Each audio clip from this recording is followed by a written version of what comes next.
Video ഇടാനായിട്ട് പുറത്ത് പോകുമ്പോഴത്തേക്ക് ഞാൻ വരാം. ഹായ്, ഇന്നെന്റെ ഡേ 7 ആണ്. 7 ഓൾമോസ്റ്റ് ഒരു 11 മണിയോടുകൂടി കഴിയും. ഇന്ന് വീഡിയോ ഇടണമെന്ന് പോലും വിചാരിച്ചല്ല. പക്ഷെ അതൊന്നല്ല ഇവിടുത്തെ കാര്യം. ചുറ്റും വളരെ നല്ല ആൾക്കാരാണ് ഉള്ളത്. എന്നെക്കാളും എന്താ പറയുക താല്പര്യം, അതായത് എന്നെ കൊണ്ട് വീഡിയോ ഇടിക്കാനായിട്ട് താല്പര്യം എൻ്റെ ചുറ്റുമുള്ള ആൾക്കാർക്കാണ്. ഇന്ന് എനിക്കൊരാളോടൊരു കാര്യം പറയാനുണ്ടായിരുന്നു.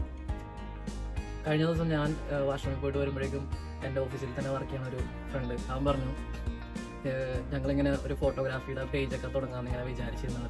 പിന്നെ അത് എന്തൊക്കെയോ അങ്ങനെ കാരണങ്ങൾ കൊണ്ട് അത് വിട്ടുപോയി. എന്നാലും ഇടയ്ക്കിടയ്ക്ക് ഞാനിങ്ങനെ ഫോട്ടോസൊക്കെ ഇടാറുണ്ട്. എൻ്റെ ഒരു അനുഭവത്തിൽ എന്ന് പറയുന്നത്, don't wait for the perfect moment. നിനക്ക് ഇന്ന് തുടങ്ങണോ, നീ ഇന്ന് തുടങ്ങുക. എൻ്റെ മനസ്സിലെന്താണോ തോന്നുന്നത് അതാണ് ഞാൻ പറയുന്നത്. സോ നിനക്ക് സ്റ്റാർട്ട് ചെയ്യാൻ താല്പര്യമുണ്ടെന്നുണ്ടെങ്കിൽ, എൻ്റെ ഉള്ളിൽ ആഗ്രഹമുണ്ടെന്നുണ്ടെങ്കിൽ നീ ഒരു ഫ്രഷ് ആയിട്ട് സ്റ്റാർട്ട് ചെയ്യാം. എനിക്ക് അതിനുള്ള കഴിവുണ്ട്. അതിനുള്ള എൻ്റെ കയ്യിൽ നിൻ്റെ ഫോണുണ്ട്. പേര് പറയണോ വേണ്ടെന്നാണ് ഞാൻ ആലോചിക്കുന്നത്. കാരണം ചിലവർ ഞാൻ വെറുതെ ഫോണിങ്ങനെ പിടിച്ചുകൊണ്ടിരുന്ന അവരപ്പം തന്നെ വന്നിട്ട് പറയും, എടാ എൻ്റെ വീഡിയോ ഒന്നും എടുത്തിട്ടല്ല ഏട്ടാന്ന്. എന്താണ് ഇട്ടെന്താ കുഴപ്പം? ഒരു കുഴപ്പമില്ല.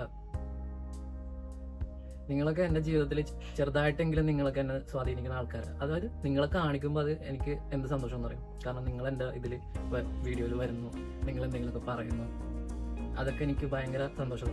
ഞാൻ പറയാൻ വന്നത് ഇത്രേ ഉള്ളൂ. പ്രിയപ്പെട്ട പീയൂഷ്, നീ തുടങ്ങുക.